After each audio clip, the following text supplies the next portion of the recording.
Kami menyesal, kami tidak ada niat untuk membunuh orang. Semua terjadi karena terdesak, keselamatan terancam. Isak tangis oknum TNI pembunuh bos rental. Kami tidak niat membunuh, semua terjadi terdesak.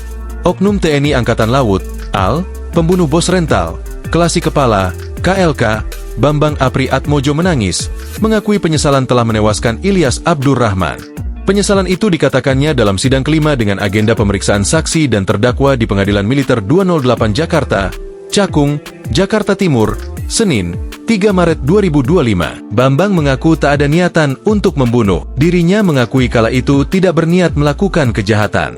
Namun Bambang mengaku saat itu dirinya berniat membantu rekannya, yakni terdakwa 3 Sersan 1 Rafsin Hermawan yang tengah mencari mobil. Bambang juga menyebutkan saat kejadian orang tuanya baru saja meninggal dunia.